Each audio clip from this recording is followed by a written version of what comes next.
అందరికీ నమస్కారం. 'శివలీల ఆరా' యూట్యూబ్ ఛానల్‌కి స్వాగతం. శ్రీ పరమహంస యోగానంద గారి ఒక యోగి ఆత్మకథ పుస్తకంలోని 16వ అధ్యాయం 'గ్రహాల్ని ఓడించడం' గురించి చదువుకుందాం. ముకుందా, నువ్వు జ్యోతిష్య సంబంధమైన అంటే గ్రహదోష నివారకమైన దండకడియం ఒకటి ఎందుకు సంపాదించకూడదు? నేను సంపాదించాలా గురుదేవా? జ్యోతిష్య శాస్త్రం మీద నాకు నమ్మకం లేదండి. నమ్మకమన్నది కాదిక్కడ ప్రశ్న. ఏ విషయాన్ని గురించి అయినా మనిషి ఏర్పరచుకోవాల్సిన శాస్త్రీయ దృక్పథం. ఆ విషయం సత్యమా కాదా అన్నది. గురుత్వాకర్షణ నియమం న్యూటన్ తర్వాత ఎంత సమర్థంగా పనిచేస్తోందో ఆయనకు ముందు కూడా అలాగే పనిచేసింది. మానవుడి నమ్మకమనే అనుమతి ఉంటేనే కానీ విశ్వ నియమాలు పనిచెయ్యలేని పరిస్థితి ఉంటే ఈ విశ్వం గందరగోళమైపోయి ఉండును. తెలిసి తెలియని పండితమన్యులు సనాతనమైన ఖగోళ శాస్త్రాన్ని అప్రతిష్ట పాలు చేశారు. జ్యోతిష్య శాస్త్రం గణిత శాస్త్రీయంగానూ తాత్వికంగానూ కూడా గాఢమైన అవగాహన ఉన్నవాళ్ళు తప్ప తక్కిన వాళ్ళు సరిగ్గా గ్రహించలేనంత విశాలమైనది. అజ్ఞానులు ఆకాశపు పుటల్ని తప్పుగా చదివి అక్కడ అక్షరాల బదులు పిచ్చి గీతలనే చూస్తే ఈ అపరిపూర్ణ ప్రపంచంలో ఆశించగలిగేది అంతే. అంచేత ఇలాంటి జ్ఞానులతో పాటు అజ్ఞానాన్ని కూడా తీసిపారేయకూడదు. సృష్టిలో భాగాలన్నీ ఒకదానితో ఒకటి ముడిపడి ఉన్నవి. వాటి ప్రభావాల్ని పరస్పరం మార్చుకుంటూ ఉంటాయి. విశ్వానికున్న సంతులిత లయ ఈ పరస్పర ఆదాన ప్రదానాల్లో నెలకొని ఉంది అంటూ మా గురుదేవులు ఇంకా ఇలా అన్నారు. మనిషి తన మానవ ప్రకృతిని బట్టి 2 రకాల శక్తుల్ని ఎదుర్కోవాలి. ఒకటి పృథ్వీ వ్యాపస్తేజో వాయురాకాశాలనే పంచభూతాల కలయిక వల్ల తనలో ఏర్పడ్డ కల్లోలాలు. రెండోది ప్రకృతిలోని బాహ్య విఘటన శక్తులు. మానవుడు తన నశ్వరత్వంతో పెనుగులాడుతూ ఉన్నంతకాలం భూమి ఆకాశాల్లో జరిగే అసంఖ్యాకమైన పరిణామాల వల్ల ప్రభావితుడవుతూనే ఉంటాడు. జ్యోతిష్యం అన్నది గ్రహాల ఉద్దీపనలకు మనిషిలో కలిగే ప్రతిస్పందనల్ని వివరించే శాస్త్రం. నక్షత్రాలకు గ్రహాలకు ఉద్దేశపూర్వకమైన మిత్రభావం కానీ శత్రుభావం కానీ ఉండవు. అవి కేవలం అనుకూల ప్రతికూల కిరణాలని ప్రసరిస్తూ ఉంటాయంతే. వాటంతటా అవి మానవులకు మేలు చేయవు, కీడు చేయవు. కానీ ప్రతి మనిషి గతంలో తాను గతి కల్పించిన కార్యకారణ సంతులనాల బాహ్య పరిక్రియకు అవి నియమబద్ధమైన ఒక మార్గాన్ని ఏర్పరుస్తాయి. ఫలానా రోజున ఫలానా సమయంలో ఒక పసివాడు పుట్టాడంటే ఖగోళ కిరణాలు గణిత శాస్త్రపరంగా అతనికి వైయక్తిక కర్మకు ఖచ్చితంగా అనుగుణమై ఉన్న సమయంలో అతను పుట్టాడన్నమాట. మార్చడానికి వీలు లేని అతని గతాన్ని, దానివల్ల భవిష్యత్తులో సంభవమయ్యే ఫలితాన్ని వెల్లడించే అతని జాతకం సవాలు చేసే ప్రతిరూపమన్నమాట. సహజావబోధం ఉన్నవాళ్ళే జాతక చక్రాన్ని సరిగ్గా అన్వయం చేసి చెప్పగలరు. వీళ్ళు బహుకొద్ది. పసివాడు పుట్టిన సమయంలో ఆకాశంలో ప్రస్ఫుటంగా ప్రకటితమయ్యే సందేశం విధిని అంటే వెనుకటి మంచి చెడల కర్మఫలాల్ని నొక్కి చెప్పడానికి కాదు. విశ్వ బానిసత్వం నుంచి బయటపడాలన్న ఇచ్చ మనిషిలో రగులు కొల్పడానికే. తాను చేసిన దాన్ని తాను మార్చుకోగలడు. అతని జీవితంలో ఇప్పుడు ఏ ఏ ఫలితాలు కనిపిస్తున్నాయో వాటికి మూలకారకుడు అతనే కానీ మరెవరూ కాదు. అతను ఏ పరిమితినైనా అధిగమించగలడు.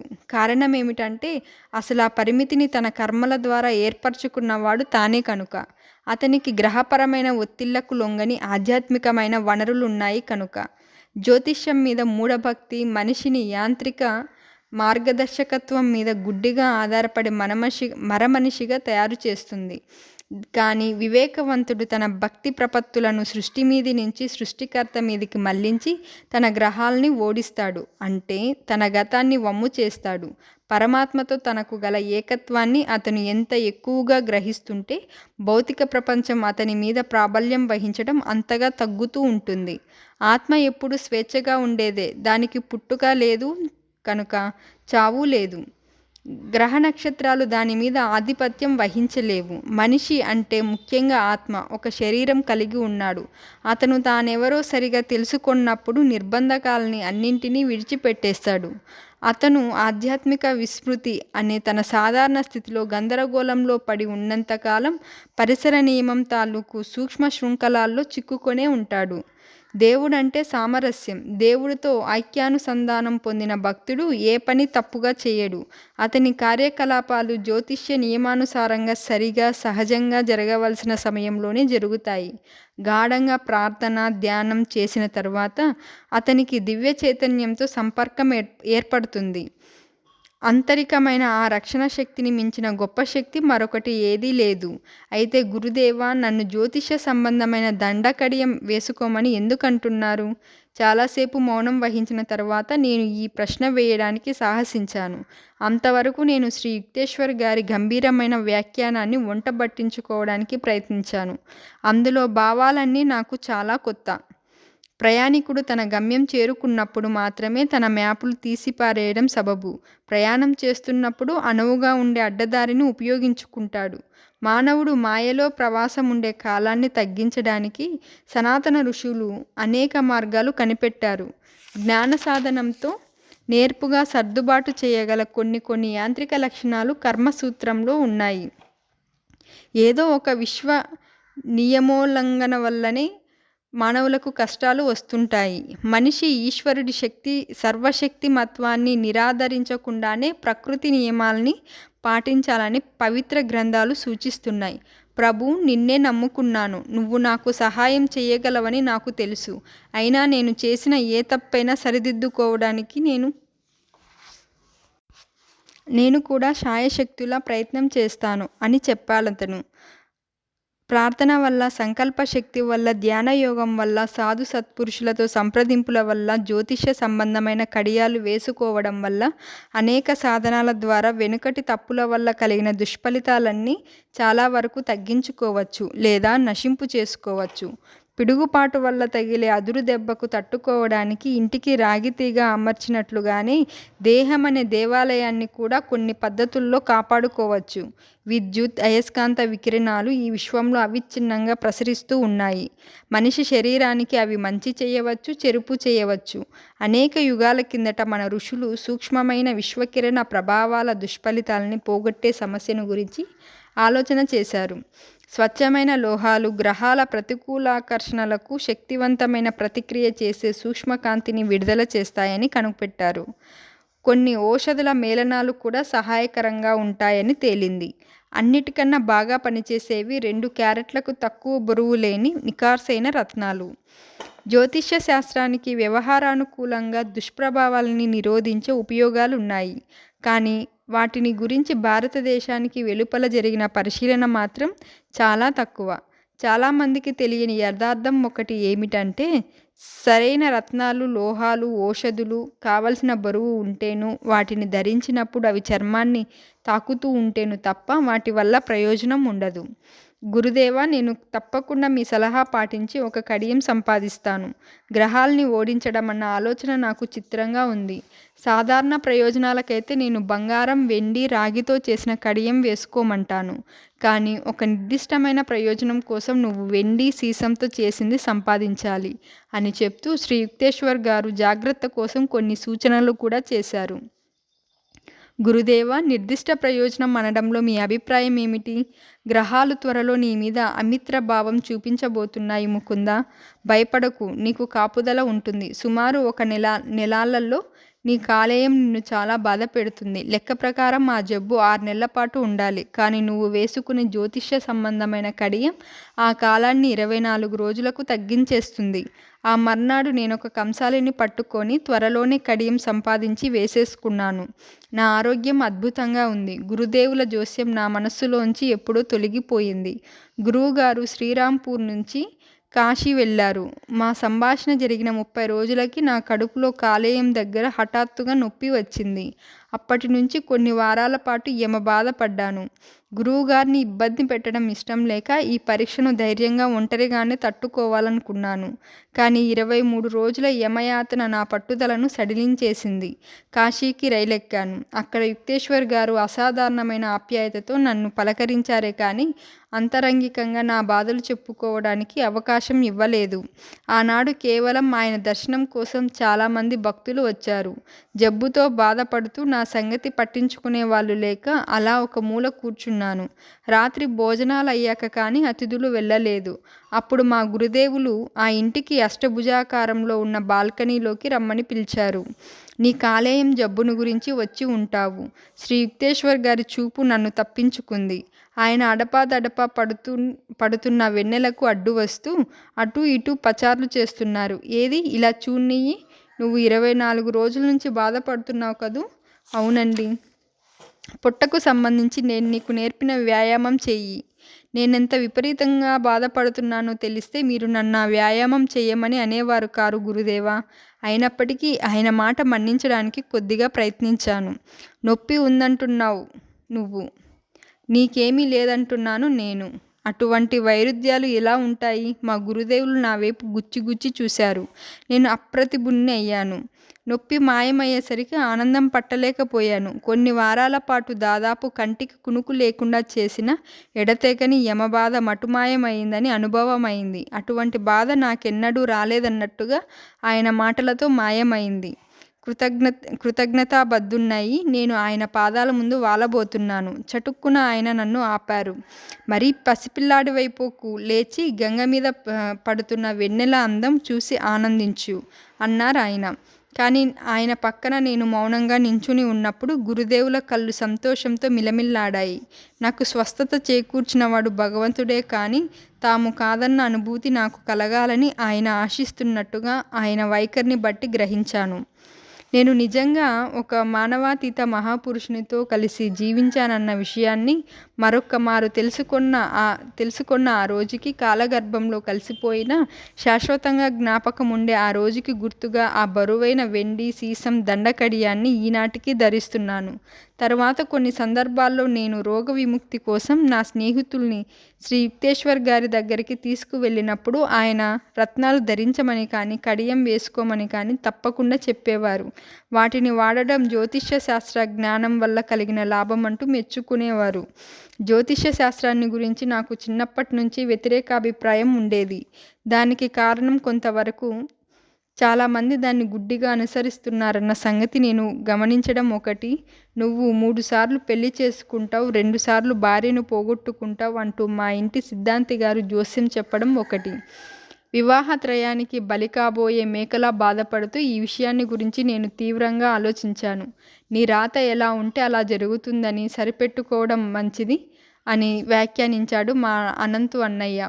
నువ్వు చిన్నతనంలోనే 3 సార్లు ఇల్లు విడిచి హిమాలయాల వైపు పారిపోతావని, కానీ బలవంతం మీద నిన్ను తిరిగి తీసుకొస్తారని నీ జాతకంలో రాసి ఉంది.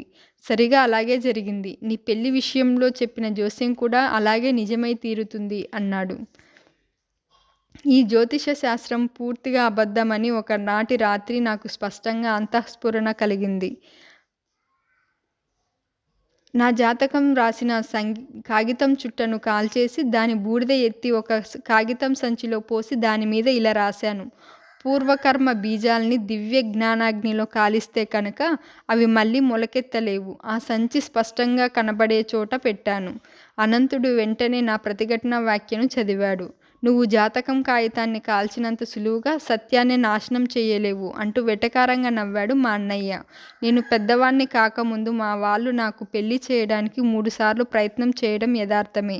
దేవుడి మీద నాకున్న ప్రేమ గతాన్ని బట్టి జ్యోతిష్యం ఇచ్చే ప్రోత్సాహం కన్నా చాలా ఎక్కువన్న సంగతి తెలిసి ప్రతిసారి వాళ్ళ పథకాలకు లోబడకుండా తప్పుకున్నాను. మానవుడి ఆత్మసాక్షాత్కారం ఎంత ఎక్కువ గాఢమైతే అంత ఎక్కువగా అతడు తన సూక్ష్మ ఆధ్యాత్మిక స్పందనలతో విశ్వాన్నంతటిని ప్రభావితం చేస్తాడు. తాను మాత్రం దృగ్విషయక చాంచల్యానికి అంత తక్కువగా ప్రభావితుడవుతాడు. గురుదేవులు చెప్పిన ఈ మాటలు తరచుగా జ్ఞప్తికి వస్తూ నాకు ఉత్తేజం కలిగిస్తూ ఉండేవి. అప్పుడప్పుడు నేను గ్రహస్థితులను బట్టి నా జీవితంలో అత్యంత దుష్కాలాలేవో గ్రహించి చెప్పమని జ్యోతిష్కుల్ని అడుగుతుండేవాణ్ణి. అయినా ఆ కాలాల్లో నేను ఏ పని తలపెట్టినప్పటికీ దాన్ని నెరవేరుస్తూ ఉండేవాణ్ణి. అటువంటి సమయాల్లో అసాధారణమైన కష్టాలని ఎదుర్కొంటేనే కానీ ఆ తర్వాత విజయం సిద్ధించేది కాదన్నమాట నిజం. కానీ దైవరక్షణ మీద విశ్వాసం, మానవుడికి దేవుడిచ్చిన సంకల్ప బలాన్ని సరిగా ఉపయోగించుకోవడం అన్నవి రెండూ గ్రహస్థితుల ప్రభావాల కన్నా ఎక్కువ బలమైనవన్న నా ప్రగాఢ విశ్వాసం సమర్థనీయమైనదేనని ఎప్పుడూ రుజువవుతూ ఉండేది. ఒకడి జనన కాలంలో ఉన్న గ్రహస్థితికి అర్థం మానవుడు తన గతం చేతిలో కీలుబొమ్మ అని కాదని నేను తెలుసుకున్నాను. నిజానికి అది అతనికి గర్వకారణం కాగలదు. మానవుడు అన్ని రకాల పరిమితుల నుంచి బయటపడాలన్న సంకల్పం అతనిలో రగులు కొల్పడానికి గ్రహ నక్షత్రాలు కూడా ప్రయత్నిస్తున్నాయి. భగవంతుడు ప్రతి మనిషిని ఆత్మగా సృష్టించాడు. ప్రత్యేక వ్యక్తిత్వం ప్రసాదించాడు. కాబట్టి స్తంభంగానో పరాన్న బుక్కుగానో తాత్కాలిక పాత్ర నిర్వహిస్తున్నప్పటికీ విశ్వ వ్యవస్థకది ఆవశ్యకమైనది. అతడు సంకల్పించినట్లయితే వెంటనే అంతిమ స్వేచ్ఛ సంపాదించగలడు. ఇది ఆంతరిక విజయాల మీదనే కానీ బాహ్య విజయాల మీద ఆధారపడదు. శ్రీ యుక్తేశ్వర్ గారు ఇప్పటి యుగానికి 24,000 సంవత్సరాల ఆయన చక్రాన్ని అన్వయింపజేసి గణిత శాస్త్ర విధానాన్ని కనిపెట్టారు. ఈ చక్రాన్ని రెండుగా విభజించి ఒకటి ఆరోహణ చాపంగాను రెండోది అవరోహణ చాపంగాను పేర్కొన్నారు. ఒక్కొక్క చాపం కాలపరిమితి 12,000 సంవత్సరాలు. ప్రతి చాపంలోనూ కలి, ద్వాపర, త్రేత, సత్యయుగాలనే 4 యుగాలుంటాయి. ఈ 4 యుగాల్ని గ్రీకుల మతానుసారంగా లోహ, కాంస్య, రజత, స్వర్ణయుగాలని అంటారు. మా గురుదేవులు రకరకాల లెక్కలు కట్టి ఆరోహణ చాపంలోని కడపటి కలియుగం అంటే లోహయుగం క్రీస్తుశకం 500 ప్రాంతంలో మొదలైందని నిర్ధారణ చేశారు. 12 సంవత్సరాల కాలపరిమితి గల ఈ లోహయుగం భౌతికవాద ప్రధానమైన కాలం. క్రీస్తుశకం 1700 ప్రాంతంలో ముగిసింది.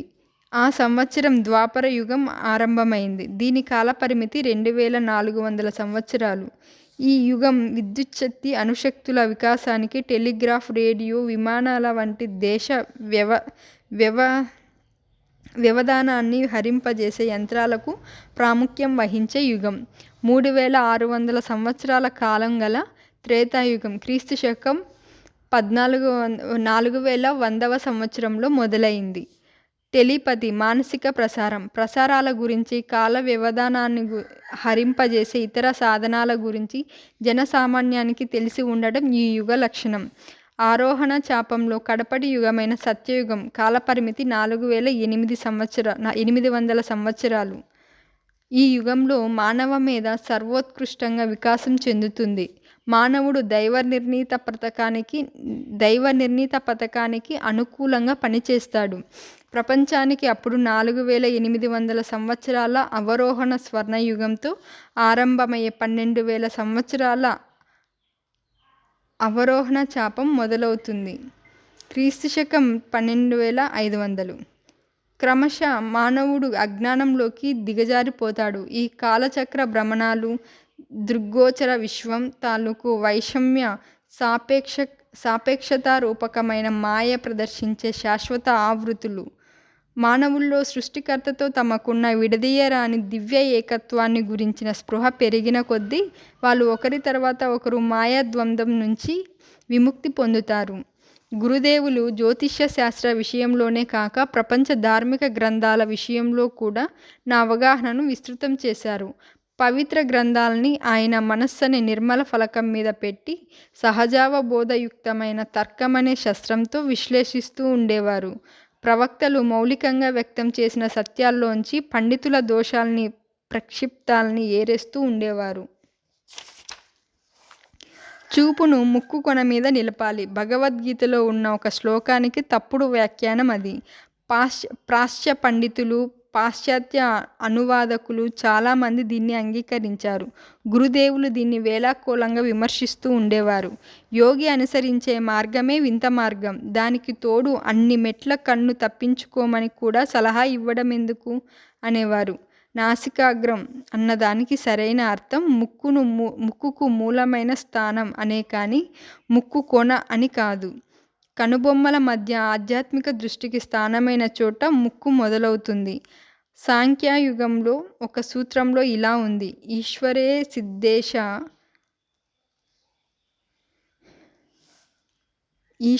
సిద్ధేశ అధినేత అనుమాన ప్రమాణం చేత కనుక్కోవడానికి వీలైన వాడు కాడు, లేదా ఈశ్వరుణ్ణి నిరూపించడానికి ప్రమాణం లేదు.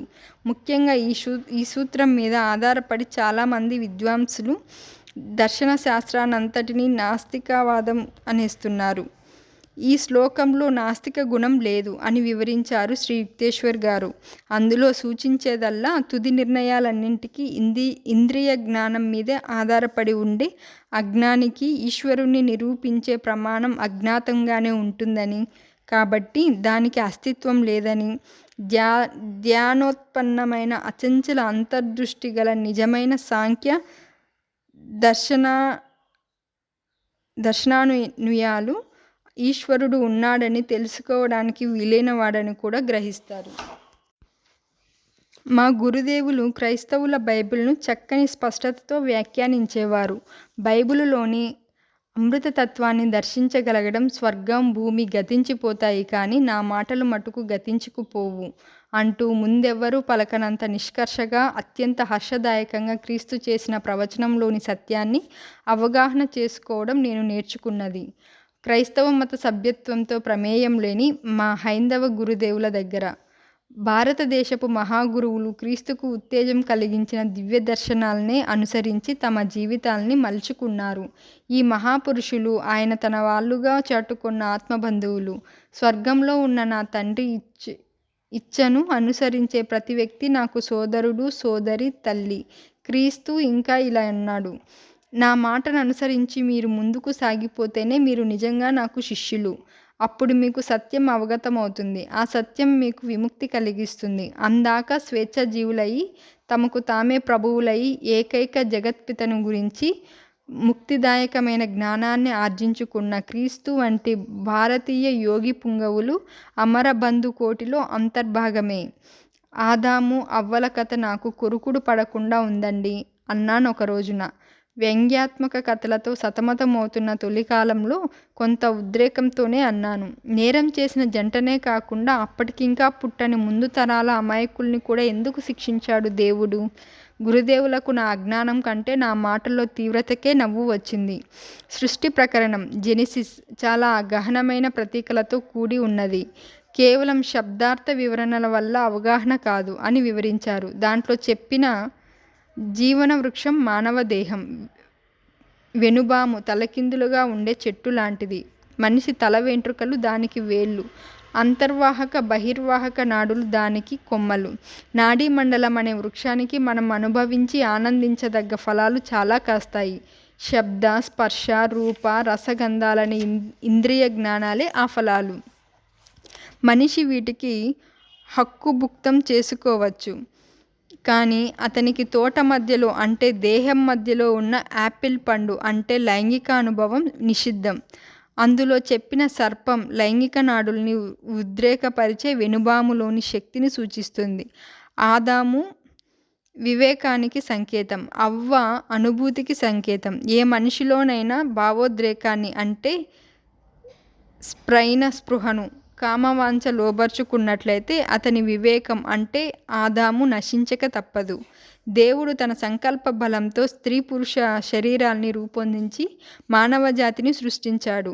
ఈ కొత్త జాతికి ఆయన తన మాదిరి నిష్కలంక రీతిలో లేదా దివ్య రీతిలో పిల్లల్ని సృష్టించే శక్తి ప్రసాదించాడు. అంతవరకు వ్యష్టిగా పరమాత్మ ఆవిర్భావం సహజాతబద్ధమై సంపూర్ణ తార్కిక వివేక శక్తులు లేని జంతువుకే పరిమితమై ఉంది. అందువల్ల భగవంతుడు మొట్టమొదట మానవ శరీరాల్ని సృష్టించి వాటికి సాంకేతికంగా ఆదాము అవ్వ, యాడమ్ అండ్ ఈవ్ అని పేర్లు పెట్టాడు. ఊర్ధ్వగతిలో లాభకరమైన పరిణామం కోసం 2 జంతువుల ఆత్మల్ని లేదా దివ్య సారాన్ని వాళ్ళలోకి ప్రవేశపెట్టాడు. ఆదాములో అంటే పురుషుడిలో వివేకం ప్రాధాన్యం వహించింది. అవ్వలో అంటే స్త్రీలో అనుభూతి ప్రాధాన్యం వహించింది. ఆ ప్రకారంగా భౌతిక లోకాలకు ఆధారభూతమై ద్వంద్వం లేదా ధ్రువత్వం అభివ్యక్తమైంది. పశుప్రవృత్తిపరమైన కుండలిని శక్తి మానవ మనస్సును ఏమార్చినంతకాలం వివేకం, అనుభూతి పరస్పర సహకారంతో ఆనంద స్వర్గధామంలో విహరిస్తాయి.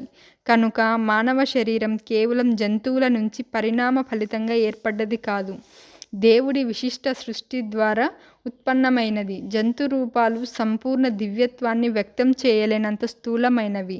మానవుడికి మెదడులో సర్వజ్ఞతా శక్తి సంపన్నమైన సహస్రార కమలం, వెన్నులో సున్నితంగా జాగృతమైన షట్చక్రాలు విశిష్టంగా ప్రసాదించడం జరిగింది. తొలుత సృష్టించిన జంటలో నెలకొన్న దేవుడు లేదా దివ్యచేతన మానవ ఇంద్రియానుభూతులన్నింటినీ అనుభవించమని చెప్పడం జరిగింది, ఒక్క కామవాసనల్ని తప్ప. వంశవృద్ధి కోసం మానవులు హీనస్థాయి జంతు పద్ధతికి బందీలవ్వకుండా ఉండడం కోసమే వీటిని నిషేధించడం జరిగింది. అవచేతన మనస్సులో పశు ప్రవృత్తి సంబంధమైన వాసనలు మళ్ళీ తలెత్తకుండా చేయడం కోసం దేవుడు చేసిన హెచ్చరికను మనిషి చెవిన పెట్టలేదు. ఆదాము, అవ్వ సంతానోత్పత్తి కోసం జంతు సహజమైన మార్గాన్ని అనుసరించి పరిపూర్ణ మూల మానవుడికి సహజమైన స్వర్గసంధ స్థితి నుంచి పతనమయ్యారు. తాము నగ్నంగా ఉన్నామని తెలిసినప్పుడు దేవుడు హెచ్చరించినట్టుగానే వాళ్ళలో అమరత్వ బోధ నశించింది. శారీరకమైన పుట్టుక తర్వాత శారీరకమైన గిట్టుక రావాలన్న భౌతిక శాస్త్ర నియమానికి వాళ్ళు బానిసలైపోయారు. అవ్వకు సర్పం ఇవ్వజూసిన మంచి చెడ్డల జ్ఞానం మాయలో మర్చులు అనుభవించి తీరవలసిన ద్వంద్వ భావాత్మకమైన లేదా పరస్పర విరుద్ధమైన అనుభవాల్ని సూచిస్తుంది. మానవుడు స్త్రీ పురుష చైతన్యం లేక అనుభూతి వివేకాల్ని దుర్వినియోగం చేసినందువల్ల భ్రాంతిలో పడి దివ్య స్వయం సమృద్ధి అనే స్వర్గవాటికలోకి ప్రవేశించే హక్కు కోల్పోయాడు. తన తల్లిదండ్రుల్ని అంటే ద్వంద్వ ప్రకృతిని ఏకీకృత సామరస్యానికి అంటే ఈడెన్ వాటికకు చేర్చి అక్కడ పునఃప్రతిష్ఠ చేయవలసిన వ్యక్తిగత బాధ్యత ప్రతి మానవుడి మీద ఉంది. శ్రీ యుక్తేశ్వర్ గారు తమ ప్రసంగాన్ని ముగించగానే నేను జెనిసిస్ గ్రంథం పుటాల వైపు కొత్త గౌరవంతో చూశాను.